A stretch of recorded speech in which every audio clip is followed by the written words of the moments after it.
Hi friends, मैं हूं वकास अमन सांग। तो आज हम हाजिर हुए हैं एक नए लेक्चर के साथ। वो लेक्चर है हमारा इंटरनेशनल लॉ के ऊपर। लेक्चर सीरीज नंबर 13 है और टॉपिक है हमारा स्टेट टेरिटोरियल सॉवरेंटी। तो स्टेट टेरिटोरियल सॉवरेंटी में हम पढ़ेंगे introduction of state territorial sovereignty. Number 2 पे है definition of state territorial sovereignty. Number 3 पे है modes of acquiring state sovereignty. Number 4 पे है modes of loss of territory. तो नंबर 1 पे आते हैं हम, introduction of state territorial sovereignty. A territory is one of the fundamental elements of statehood. तो टेरिटरी क्या है? एक फंडामेंटल एलिमेंट है स्टेट का। Without a territory an entity can not be state. इन टेरिटरी के सिवा कोई भी एंटिटी स्टेट नहीं बन सकती। The nation that a state occupy definite portion of earth within which it exercise subject to limitation of international law.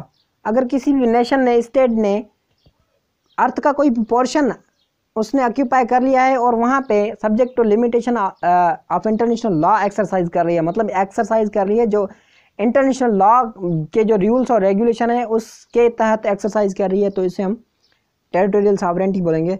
The exercise of such supreme authority by state over its own territory is known as international law as a territorial sovereignty. तो exercise, कोई भी state supreme authority exercise कर रही है अपनी territory में, तो उसे हम बोलेंगे इंटरनेशनल लॉ में हम उसे बोलेंगे टेरिटोरियल सॉवरेंटी। आर्टिकल नंबर 1 है Montevideo. Article number 1 of the Montevideo convention 1933 states that a definite territory is one of the most important component of state to be fulfilled to be the subject of international law. तो international law का subject बनने के लिए जो बहुत ही बड़ा important, जो मतलब कि इम्पॉर्टेंट रोल है वो है टेरिटरी का। तो इम्पॉर्टेंट जो कंपोनेंट है वो है टेरिटरी इंटरनेशनल लॉ का सब्जेक्ट बनने के लिए। तो नंबर 2 पे डेफिनेशन पे चलते हैं हम। According to Kelsen, territory of the state is a space within which act of state and specially it coordinative act are allowed by general international law. तो इंटरनेशनल लॉ ने allow किए हैं, मतलब कि स्टेट की जो territory है, state की वो ऐसा पोर्शन है टेरिटरी स्टेट का जहाँ पे इंटरनेशनल लॉ ने अलाउ किए हैं कि आप वहाँ पे कोऑर्डिनेटिव एक्ट्स अप्लाई कर सकते हैं, तो हम उसे बोलेंगे टेरिटोरियल सॉवरेंटी। मतलब कि आप वहाँ पे कोऑर्डिनेटिव एक्ट्स भी अप्लाई कर सकते हैं, तो उसे हम बोलेंगे टेरिटोरियल सॉवरेंटी। ठीक है।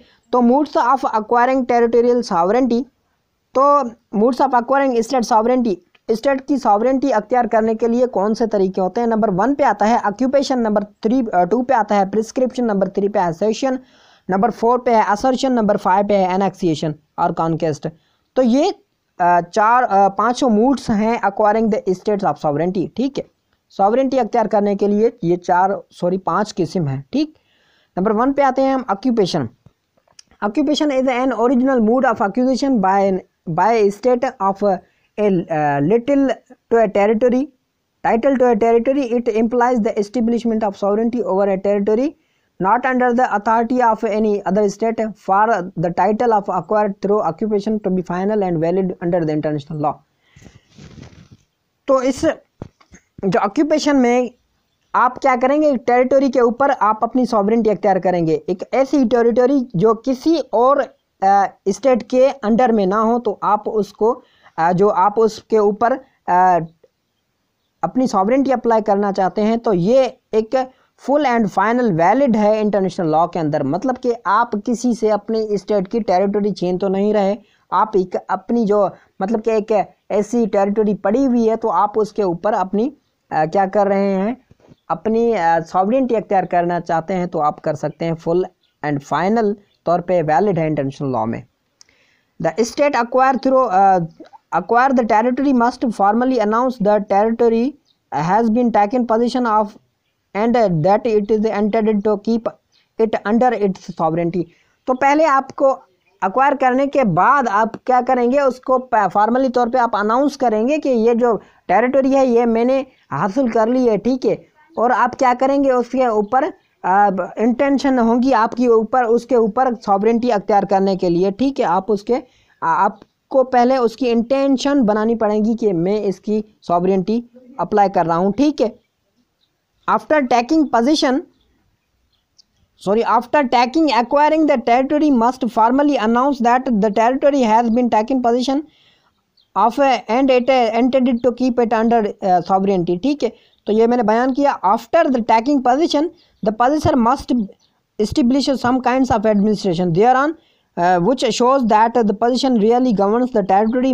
This must be done within a reasonable time after taking the territory possession. तो आप पोजीशन के बाद आप क्या करेंगे, उसके ऊपर आपको क्या करना पड़ेगा, सम काइंड्स ऑफ एडमिनिस्ट्रेशन वहाँ पे कायम करनी पड़ेगी, क्योंकि आप वो क्या करें, आप वो शो तो करें कि आप यहाँ पे इस जो टेरिटरी पे आप गवर्न कर रहे हैं अपनी पोजीशन, ठीक है। तो वहाँ उसको this must be done with in reasonable time, तो आपको उसमें रीजनेबल टाइम में वो काम करना पड़ेगा, taking the territory in position, ठीक है। ईस्टर्न ग्रीनलैंड केस 1933 का इस ऑक्यूपेशन के ऊपर है। PCLJ propounded the following two principles. Number 1 है, it is necessary for occupation over the territory that there should be intention to establish sovereignty over the territory concerned. तो आपकी जो concern territory है, तो आपकी पहले उस पर इंटेंशन होनी चाहिए कि मैं इस पे अपनी टेरिटरी पे, इस टेरिटरी पे मैं अपनी सॉवरेनिटी अख्तियार करना चाहता हूं, तो वो आपकी उस पे उसके ऊपर इंटेंशन हो। नंबर 2 पे आते हैं, should be some actual exercise of such authority, तो आपको उस पर कुछ एक्चुअल अथॉरिटीज मतलब एक्चुअल एक्सरसाइज करनी पड़ेगी उसके ऊपर, ठीक है। नंबर 2 पे आते हैं प्रिस्क्रिप्शन पे। प्रिस्क्रिप्शन क्या है? Prescription is a mode of establishment title to the territory which is subject to the sovereignty of another state through peaceful exercise of de facto sovereignty over long period of time. Prescription क्या है? एक ऐसा mood है जिसके वसीले आप किसी भी टेरिटरी के ऊपर आप टाइटल देना चाहते हैं, अपनी सॉवरेनिटी का टाइटल देना चाहते हैं। वो पहले तो वो जो स्टेट है वो किसी और इस मतलब कि स्टेट के हवाले थी, मतलब कि वो किसी और स्टेट का हिस्सा थी, तो आप उसके ऊपर क्या करेंगे, अपना टाइटल देने के लिए आप क्या करेंगे, प्रिस्क्रिप्शन अप्लाई करेंगे। प्रिस्क्रिप्शन जो मूड है, तो आप उस टेरिटरी को लॉन्ग पीरियड ऑफ टाइम तक अगर आप उसको यूज़ करते आ रहे हैं, ठीक है, बाय द डिफैक्टो, तो आप डिफैक्टो और नमूने से आप उसको लॉन्ग पीरियड ऑफ टाइम तक आपने उसको यूज़ किया है। इट डिफर्स फ्राम ऑक्यूपेशन, तो ये ऑक्यूपेशन से मुख्तलिफ है। It relates to territory which has previously has been under the sovereignty of another state, तो मतलब कि ये जो आप जिस टेरिटरी के आप ऊपर सॉवरेनिटी अख्तियार करने चाहते हैं, तो प्रीवियसली किसी और स्टेट का हिस्सा थी, उसके अंडर में थी। However, both moods are similar since they require evidence sovereignty acts by a state over period of time. तो इस ये तो हैं तो सेम, पर इनके ऊपर आपको क्या करना पड़ेगा, आपको एविडेंस देने पड़ेंगे कि ये लॉन्ग पीरियड ऑफ टाइम तक ये आपके पास थी। एक्चुअल को आपको वो एक्ट्स बताने पड़ेंगे, ठीक है। A number of jurists, including River and D. Martins, have denied that accusative prescription is recognized by international law. तो जो राइवर एंड डी मार्टिन्स है, ये बिल्कुल ही तौर पर डिनाई करते हैं कि इस प्रिस्क्रिप्शन को इंटरनेशनल लॉ रिकग्नाइज नहीं कर सकता। There is no decision on international tribunal, इस इंटरनेशनल ट्राइब्यूनल्स के भी कोई भी इसके ऊपर कोई भी ऐसा डिसीजन नहीं है conclusively support any doctrine of acquisitive prescription, but some jurist are of the view that there some precedent under international law, for example case island palms arbitration. तो सम जूरिस्ट बोलते हैं कि इसके ऊपर प्रेसिडेंट्स भी मौजूद है कि इसको इंटरनेशनल लॉ ने रिकग्नाइज किया है, ठीक है। तो वो कौन से केस हैं, वो कौन सी प्रेसिडेंट्स हैं, वो है आइलैंड पाम्स आर्बिट्रेशन 1929 का। नंबर 1 है will to be exercise sovereignty, मतलब कि आप सॉवरेनिटी उस पर कर सकते हैं, आप उसकी सॉवरेनिटी उसके ऊपर कर सकते हैं, उस टेरिटरी के ऊपर, ये एक प्रेसिडेंट है। An exhibition of actual sovereignty, आप उसके ऊपर एक्चुअल सॉवरेनिटी भी एग्जीबिशन कर सकते हैं, ठीक है।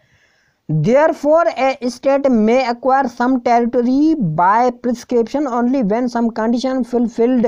Their conditions are, मतलब कि आप इस प्रिस्क्रिप्शन में आपको कुछ कंडीशंस फिलफिल करनी पड़ेंगी आपके। अगर आप इस कंडीशन को फिलफिल कर सकते हैं तो आप प्रिस्क्रिप्शन के नमूने से सॉवरेनिटी अख्तियार कर सकते हैं। तो नंबर 1 का जो नंबर 1 है वो है स्टेट में एक्वायर सम टेरिटरी। तो स्टेट को कुछ टेरिटरी एक्वायर हो, वो उसके पास हो by prescription only when it has not accepted the sovereignty of any state other states over the said territory. तो उसके ऊपर किसी भी और जो टेरिटरी है उसकी सॉवरेनिटी ना हो, ठीक है।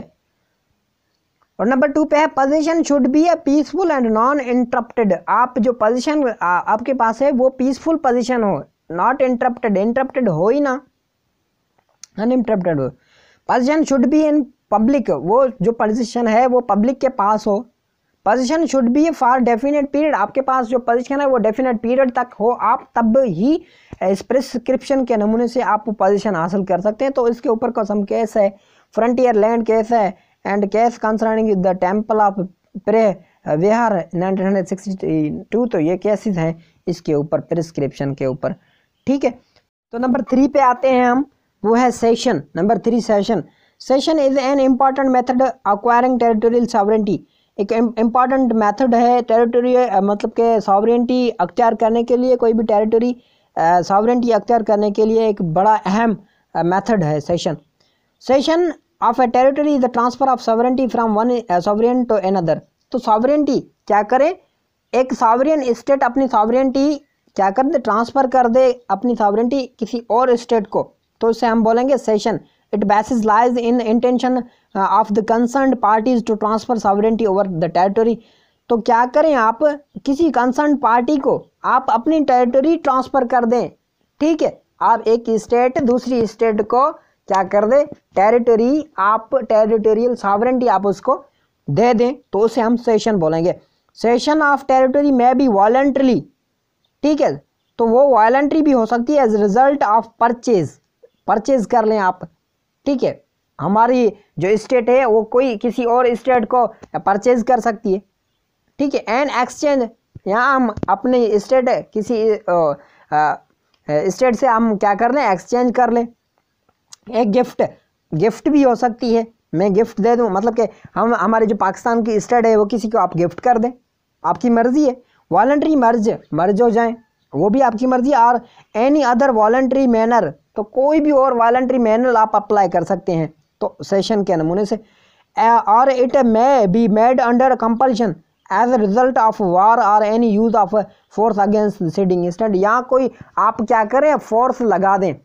मैं अगर मतलब कि हमारी जो पाकिस्तान स्टेट है किसी और स्टेट के ऊपर क्या कर दे, फोर्स लगा के वार छेड़ के हम उसकी टेरिटरी क्या कर दें, हम एक्वायर कर दें, तो ये एक प्रोसेस हो जाएगा सेशन का, ठीक है। तो एग्जांपल्स हैं वॉलंटरी सेशन के। नंबर 1 है United State purchase Alaska from Russia in 1867। 1867 में यूनाइटेड स्टेट ने क्या किया था, अलास्का एक टेरिटरी है रशिया की, उससे इसने खरीद कर ली थी।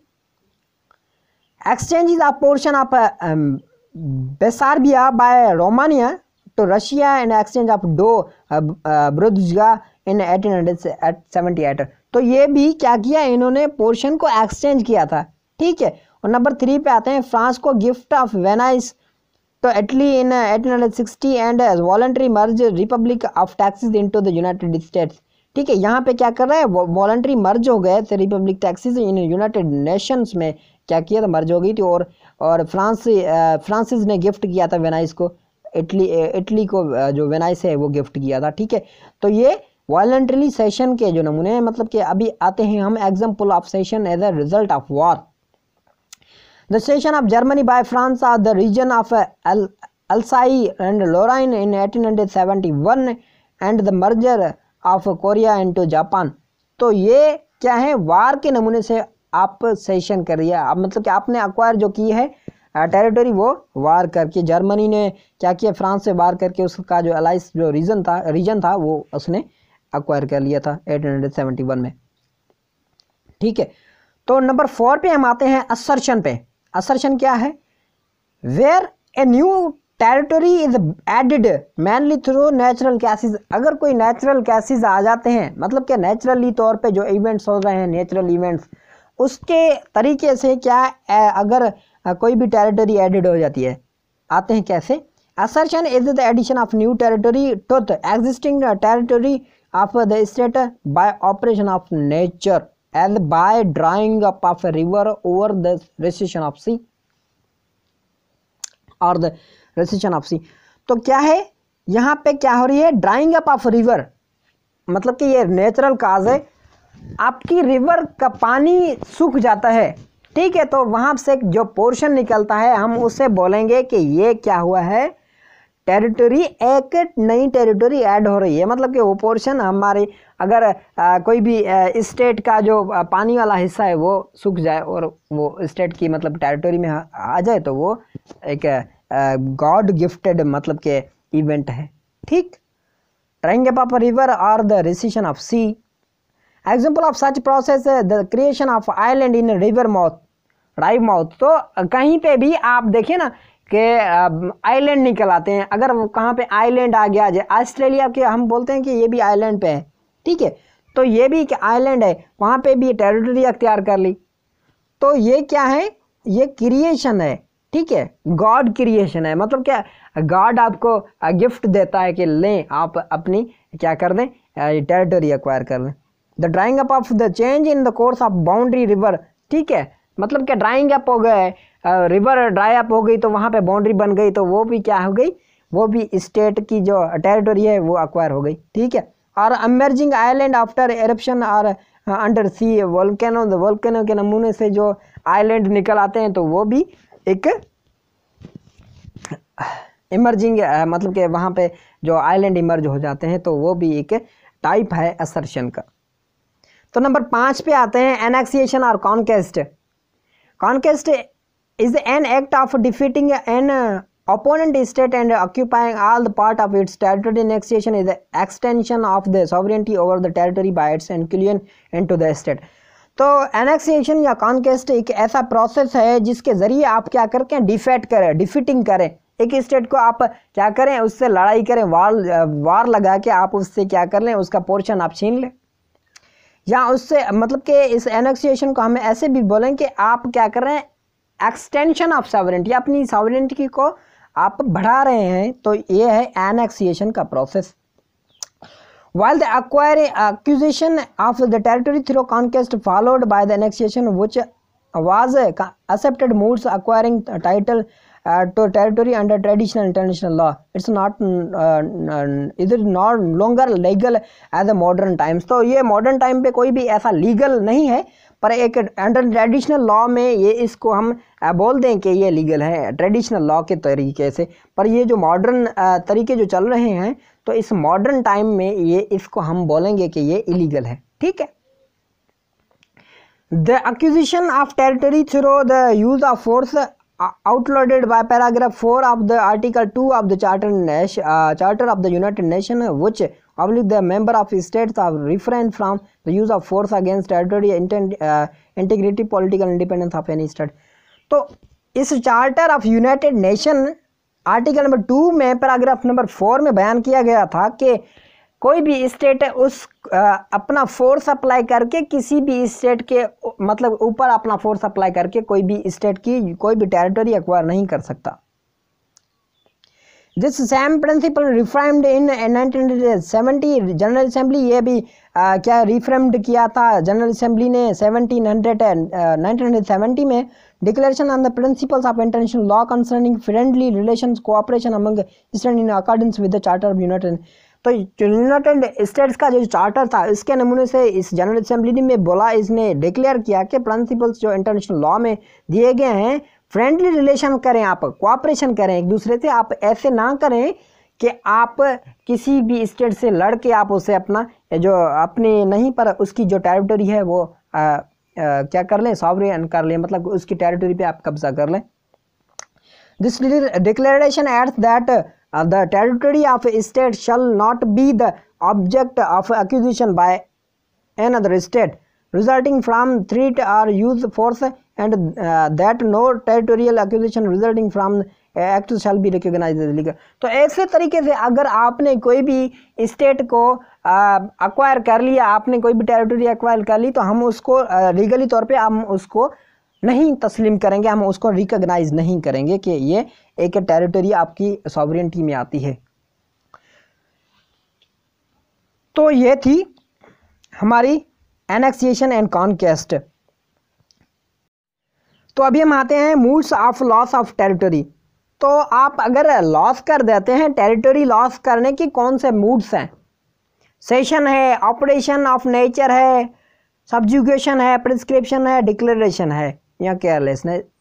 ये है moods of loss of territory. ठीक है, तो नंबर 1 पे आते हैं हम, session. As pointed out earlier, a territory may be acquired through cession as one of the acquired the territory through cession the other state lose it। तो हमने पहले भी पढ़ा था कि सेशन के तरीके से अगर कोई भी स्टेट अक्वायर करती है टेरिटरी तो दूसरी स्टेट उसको लूज करती है अपनी टेरिटरी को, तो वो आ जाता है किसमें? सेशन में। नंबर 2 पे आते हैं, operation of nature. By earthquake coast of the sea और an island altogether disappear। Similarly the change in course of river may also result in loss of territory। तो अगर कोई भी टेरिटरी मतलब कि डिसअपियर होती है थ्रू आइलैंड के, मतलब कि अगर वहाँ पे समुंदर की मतलब कि पानी आ जाता है या कोई ऐसा अर्थक्वेक आ जाता है, ज़िलज़ला आ जाता है वहाँ पे, तो वो वहाँ की जो टेरिटरी है वो डिसअपियर हो जाती है। तो ये भी एक ऑपरेशन ऑफ नेचर, मतलब कि ये मूड्स है लॉस ऑफ टेरिटरी का नंबर 2 पे। ठीक है, तो आते हैं नंबर 3 पे, सब्जुगेशन। एज ए स्टेट में acquire territory through annexation the other state may lose through subjugation. अगर एनेक्सिएशन के तरीके से एक स्टेट अक्वायर कर रही है दूसरी स्टेट को, तो दूसरी स्टेट क्या करेगी? सब्जुगेशन के ज़रूरी मतलब के ज़रिए वो क्या करेगी? अपनी स्टेट को लूज करेगी। नंबर 4 पे आते हैं, prescription. Revolt when new state take birth consequence of revolution और revolt then it may be said that former state has lost it territory. अगर कोई भी स्टेट क्या करती है, वो स्टेट न्यू टेक बर्थ करती है, मतलब कि न्यू स्टेट आती है। अगर एक स्टेट आपकी स्टेट की क्या थी, मतलब कि आपकी स्टेट के अंदर थी, आपकी स्टेट का हिस्सा थी कोई भी टेरिटरी, और वो टेरिटरी क्या बन जाती है? एक स्टेट बन जाती है, मतलब कि वो टेक बर्थ करती है, तो वो जो फार्मर स्टेट थी उससे वो लूज कर जाती है। तो ये भी प्रिस्क्रिप्शन का नमूना है। Declaration are careless. The territory may be also lost by declaration which means by renouncing the territory. मतलब यहाँ पे जो वाज़ेह कर रहा है केयरलेसनेस। तो आप अगर कोई भी टेरिटरी है आपकी, आप उसकी केयरलेसनेस नहीं कर रहे, मतलब कि केयरलेसनेस कर रहे हैं, मतलब कि उसके आप केयर नहीं कर रहे हैं कि ये हमारी टेरिटरी है, तो वो भी टेरिटरी आपसे लूज हो जाएगी। तो ये भी एक लॉस ऑफ टेरिटरी का मूड है। ठीक है, तो अगर आपको हमारी ये आज की वीडियो पसंद आई हो तो आप इसको लाइक करें, शेयर करें और कमेंट करें और सब्सक्राइब करना ना भूलें। Thank you.